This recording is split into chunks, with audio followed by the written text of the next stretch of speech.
बिस्मिल्लाहिर्रहमानिर्रहीम। अस्सलाम वालेकुम स्टूडेंट्स। हम एमएलटी का लेक्चर स्टार्ट करने लगे हैं। ठीक है, जैसे आपको पता है कि आपकी तीन बुक्स हैं। एक हमारे पास है elementary anatomy and macro technique. Second हमारे पास है elementary chemistry and chemical pathology. और तीसरी हमारी बुक है बैक्टीरियोलॉजी एंड वीरोलॉजी की। तो लास्ट टू लेक्चर मैंने आपके पहले लिए हुए हैं।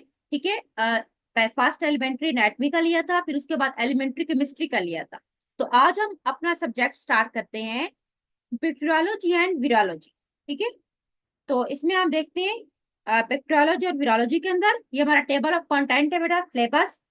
इसमें हम देखेंगे कि मैक्रोबायोलॉजी के बारे में हम पढ़ेंगे। ठीक है, उसमें ये सारे टॉपिक हम इसमें डिस्कस करेंगे। और ठीक है, तो इसमें हमारे दो है, यानी कि आप बैक्टीरिया के बारे में पढ़ेंगे और हम वायरस के बारे में पढ़ेंगे।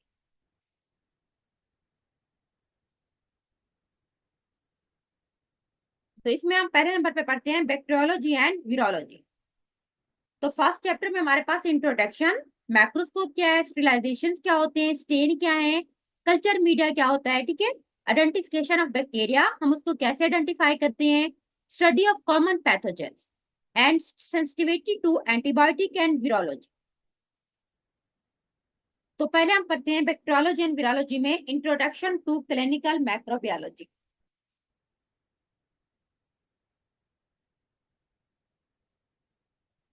अच्छा, क्लिनिकल मैक्रोबायोलॉजी से पहले आपको मैक्रोबायोलॉजी का पता हो कि मैक्रोबायोलॉजी क्या होती है। मैक्रो का मतलब होता है बेटा छोटा, यानी कि ऐसा small, bio mean life, small living organism जो आम आंख से नजर नहीं आते, जिनको देखने के लिए हम मैक्रोस्कोप यूज करते हैं, उनको हम कहते हैं मैक्रो ऑर्गेनिज्म। तो macrobiology mean the branch of science that deal with the study of macro organism is called macrobiology. ठीक है, तो मैक्रोबायोलॉजी साइंस की वो ब्रांच है जिसमें हम मैक्रो ऑर्गेनिज्म को स्टडी करते हैं। अब हमारे पास है यहाँ पे क्लिनिकल मैक्रोबायोलॉजी।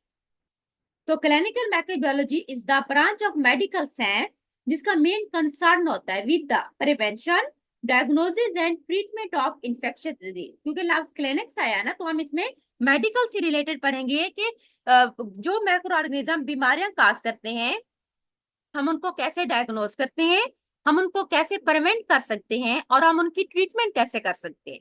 ये सारी स्टडी हम करते हैं क्लिनिकल मैक्रोबायोलॉजी के अंदर। अच्छा, स्कोप क्या है क्लिनिकल मैक्रोबायोलॉजी का। क्लिनिकल मैक्रोबायोलॉजी में लैब टेक्निक्स में हम इसको यूज करते हैं to identify the macro organism and diagnose the infectious disease. ताकि आप जब लैब में काम करो तो आप उन तमाम मैक्रो ऑर्गेनिज्म जिसमें बैक्टीरिया वायरस हो सकते हैं, आप उनको आइडेंटिफाई कर सको, और उसके बाद आपको पता चल सके कि इनकी वजह से कौन सी बीमारी हुई है। अच्छा, relationship with other branch of medical sciences, दूसरी मेडिकल साइंस के साथ इसका क्या ताल्लुक है। क्लिनिकल मैक्रोबायोलॉजिस्ट मीन जो लोग इसको स्टडी करते हैं, जिसके स्पेशलिस्ट होते हैं। With clinics to assist, work करते हैं वो क्लिनिक्स के अंदर to assist in the diagnose करने में, management and treatment of the infection disease. In addition to providing diagnostic services, clinical microbiology also contribute to facilitate infection prevention and control, antimicrobial stewardship program, and play important role in laboratory public health surveillance program। यानी कि मैक्रोबायोलॉजी का जो main काम है वो तो है clinics के अंदर इन्फेक्शंस को कंट्रोल करना, लेकिन इसके साथ साथ इसका काम होता है कि जो मुख्तलिफ एंटी माइक्रोबियल प्रोग्राम होते हैं। एंटी माइक्रोबियल का मतलब होता है कि उसमें ऐसी वैक्सीनेशन दी जाती हैं, ऐसी ट्रीटमेंट दी जाती हैं जो माइक्रोब्स की ग्रोथ को रोक दे। तो उसके लिए लोगों का अवेयरनेस देना, उन वैक्सीनेशन को ज्यादातर करना में भी इसका एक अहम काम है। ठीक है, साथ साथ ये जो होती है लैब के अंदर जो हेल्थ केयर प्रोवाइडर्स होते हैं, जितना वो प्रोग्राम करवाते हैं, जितना वो टेस्ट वगैरह होते हैं, उसमें भी इसका एक अहम काम होता है। इसके साथ साथ चीजों को डायग्नोज करने में भी ये हेल्प आउट करती है। अब इसमें क्या है कि ये देखिए पेशेंट, सबका पहले क्या किया जाता है, सबसे पहले पेशेंट का सैंपल लिया जाता है। सैंपल लेने के बाद जो क्लिनिकल माइक्रोबायोलॉजिस्ट होता है, जिनके लैब टेक्निक्स में सैंपल्स को देखता है और उसके बाद उसके रिजल्ट वगैरह को चेक करता है, उसके बाद वो डायग्नोसिस में भेज देता है। ठीक है, डायग्नोज अगर बीमारी हो जाती है तो फिर वो उसकी ट्रीटमेंट करता है। ठीक है, ट्रीटमेंट किसकी करते हैं, पेशेंट की। इस तरह पूरी हायरार्की चलती रहती है। फिजिशियन और माइक्रोबायोलॉजिस्ट दोनों के दरमियान इंटरलिंक है ये। यानी कि आप लोग भी तो बेसिकली टेक्नीशियन में आएंगे ना माइक्रोबायोलॉजिस्ट के अंदर, तो आप और फिजिशियन के दरमियान एक तरह का ये इंटरसेक्शन रहता है, आपका एक रिलेशन रहता है कि कैसे आपने सैंपल लेना है, फिर आपने डॉक्टर को देना है, डॉक्टर ने उसको देखना है, दोनों ने मिलकर उसको डायग्नोस करना है, फिर उसकी ट्रीटमेंट बतानी है, ठीक है। अच्छा, उसके बाद हमारे पास है मैक्रोस्कोप। क्या है ये? तो था मैक्रोबायोलॉजी, उसमें भी क्लिनिकल मैक्रोबायोलॉजी हम पढ़ रहे हैं क्योंकि हम डिजीज से एंगेज पढ़ रहे हैं ना, लैब के अंदर आपका काम है। मैक्रोस्कोप, मैक्रोस्कोप नाम से शो है कि एक ऐसा डिवाइस जिससे हम छोटे छोटे ऑर्गेनिज्म को देखते हैं, उसको हम मैक्रोस्कोप कहते हैं। हिस्ट्री ऑफ मैक्रोस्कोप, मैक्रोस्कोप एक ग्रीक वर्ड मैक्रोन जिसका मतलब होता है स्मॉल, और स्कोपिस से लिया गया जिसका मतलब होता है टूलिंग, ठीक है। इसको सबसे पहले लेवन हुक ने 1632 से 1723 में इन्वेंट किया था। He was a Dutch lean marker, और फर्स्ट पर्सन था जिसने बैक्टीरिया को सबसे पहले ऑब्जर्व किया। अच्छा, थ्योरी ऑफ लाइट मैक्रोस्कोप, मैक्रोस्कोप भी आगे मुख्तलिफ टाइप्स होती है ना, जिसमें लाइट होती है, मैक्रोस्कोप होती है, ठीक है। उसके बाद कुछ हमारे पास इलेक्ट्रॉन मैक्रोस्कोप्स होते हैं, तो ये मुख्तलिफ। तो इसमें हम देखते हैं कि light macroscope, light microscope most basic और इसेंशियल मैक्रोस्कोप होती है जो किसी भी लैब में हम यूज करते हैं। It is use for visualizing very small object like cell, bacteria, parasite, और उनके जो अंदर ओवा एग होते हैं, जो उनके सिस्ट होते हैं या उनके क्रिस्टल होते हैं, इन तमाम छोटी छोटी चीजों को देखने के लिए हम इसको लैब में डेली रूटीन में यूज करते हैं, ठीक है। अब इसमें क्या है कि they otherwise not visible to naked eye, यानी कि ये इतना छोटे होते हैं जो हमें खुली आंख से नजर नहीं आते। इट कंप्राइजेस ऑफ, इसमें बहुत सारे लेंस होते हैं जिनकी मैग्निफिकेशन मुख्तलिफ होती है, जिसको हम छोटा करके बड़ा करके उसकी मदद से हम डिटेल में अपनी स्टडी को कंटिन्यू कर सकते हैं, ठीक है। अच्छा, सच ए मैक्रोस्कोप इज कॉल्ड, हम इसको कंपाउंड लाइट मैक्रोस्कोप कहते हैं। इसके बेसिक तीन हिस्से होते हैं, एक इसके फुट पीस होते हैं, एक इसकी बॉडी होती है, और इसके आई पीसेज होते हैं। अच्छा, नेक्स्ट हमारे पास है बेटा नेचर ऑफ लाइट, या कॉन्सेप्ट ऑफ एम्पलीट्यूड क्या होता है, या वेवलेंथ क्या है, ये कुछ टर्म्स है। लाइट का मतलब होता है कि लाइट माइक्रोस्कोप के अंदर जो हम लाइट डालते हैं किसी भी जो होते हैं मटेरियल्स को अंदर देखने के लिए, light is a form of energy that travel in wave, जो वेव की फॉर्म में ट्रेवल करती है। अच्छा, वेवलेंथ क्या होता है कि वो डिस्टेंस होता है दो पॉइंट्स के दरमियान, ठीक है, उसको हम वेवलेंथ कहते हैं, और ये बेसिकली हमें कलर ऑफ लाइट बताता है। अच्छा, एम्पलीट्यूड क्या होता है? एम्पलीट्यूड्स मीन होती है vertical displacement of wave from optic axis to determine the intensity या ब्राइटनेस, यानी कि जो हमें ब्राइटनेस को बताता है कि ब्राइटनेस की शिद्दत कितनी है, ऊपर ज्यादा है कम है, ये सारी चीजें को हम उसको एम्पलीट्यूड कह सकते हैं। अच्छा, उसके बाद perception of colour and brightness हमें माइक्रोस्कोप से किस तरीके से नजर आती है? विजिबल लाइट जो होती है उसमें मुख्तलिफ कलर होते हैं, साथ में उनकी वेवलेंथ होती है, उसकी रेंज होती है 400 से 750 नैनोमीटर, ये रेंज के ऊपर हम अपनी चीजों को देख सकते हैं। फ्रीक्वेंसी का मतलब होता है नंबर ऑफ वेरिएशन पर सेकेंड, यानी कि एक सेकेंड में कितना वेरिएट होती है। इसमें भी मुख्तलिफ कलर्स वगैरह हमें दिखाती हैं, ठीक है। आगे formation of image in the light microscope, हमें किसी भी सैंपल की अपनी सैंपल की तस्वीर हमें कैसे नजर आती है? हम सैंपल को देखते हैं लेंस की मदद से, जिसको हम कहते हैं object lens. This collect light from the sample, sample से लाइट को कलेक्ट करता है और हमें उसका प्राइमरी इमेज दिखाता है।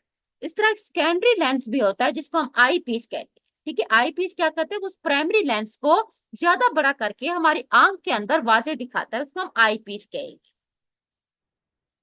अच्छा, नेक्स्ट हमारे पास है उसी स्लाइड पे हम लोग थे बेटा, नेक्स्ट इसमें हमारे पास है टाइप्स ऑफ लाइट माइक्रोस्कोप। इसकी दो टाइप्स होती हैं, एक को हम कहते हैं सिंपल माइक्रोस्कोप जो होती है जिसमें बेसिक लेवल की होती है, ठीक है, सिंपल उसमें लेंस होता है। एक होती है कंपाउंड माइक्रोस्कोप। कंपाउंड माइक्रोस्कोप जो होती है वो थोड़ी एडवांस होती है, उसकी मैग्निफिकेशन भी ज्यादा होती है और उसमें ज्यादा स्मॉल ऑब्जेक्ट को हम देख सकते हैं। अच्छा, ऑब्जेक्टिव ऑफ मैक्रोस्कोप, मैक्रोस्कोप का हम क्यों यूज करते हैं? किसी भी अपने सैंपल को देखने के लिए। अच्छा, इसमें क्या होते हैं कि जिसमें ऑब्जेक्ट यानी कि जो हमारा सैंपल है first produce by lens close to object, जिसको हम कहते हैं ऑब्जेक्टिव। इसमें सैंपल को हम कलेक्ट करते हैं, पहले प्राइमरी इमेज बनता है, फिर सेकेंडरी इमेज बनता है, ठीक है। इसमें ये सारा हमारे पास आ जाएगा कि वेवलेंथ आपने कितना रखनी है, आपने अपने सैंपल को कैसे चेक करना है, या आप लैब में काम करोगे ना तो आपको इसकी प्रैक्टिस हो जाएगी। अच्छा, आई पीस और इसकी मैग्निफिकेशन, ये भी आई पीस मीन जो ऊपर जिसमें अपने आंख रख के हम अपने ऑब्जेक्ट को देखते हैं, तो उसमें उसके मुख्तलिफ लेंस होते हैं बेटा, कुछ 10x के होते हैं, 100, 1000 के भी वन होते हैं, 40 के होते हैं, ठीक है। इसके अकॉर्डिंग हम चीजों को बड़ा या छोटा करके देख सकते हैं। अच्छा, कंपनसेटिंग आईपीस का मतलब है कुछ आईपीस के साथ हम अपनी मर्जी से उसमें चेंज कर सकते हैं, जिसमें हम उनमें फ्लोरेट या एपोक्रोमेट ऑब्जेक्ट ऐड करते हैं, जिससे हमें चीजें मुख्तलिफ कलर उसके नजर आते हैं। अच्छा, नेक्स्ट हमारे पास है high I point eyepiece.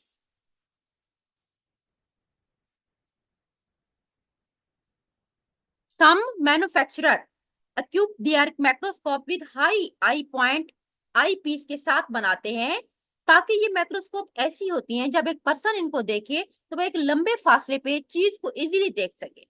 High point eye piece also avoid squinting onto eye lens पे इसकी वजह से कोई पसीना नहीं आता, और हम एक फासले से किसी भी, आमतौर पर ये जो क्लाइमेट यानी कि जो मौसम को देखते हैं, पेश को ही देखते हैं कि किस तरह की आबोहवा है, उसके लिए मोस्टली यूज की जाती है।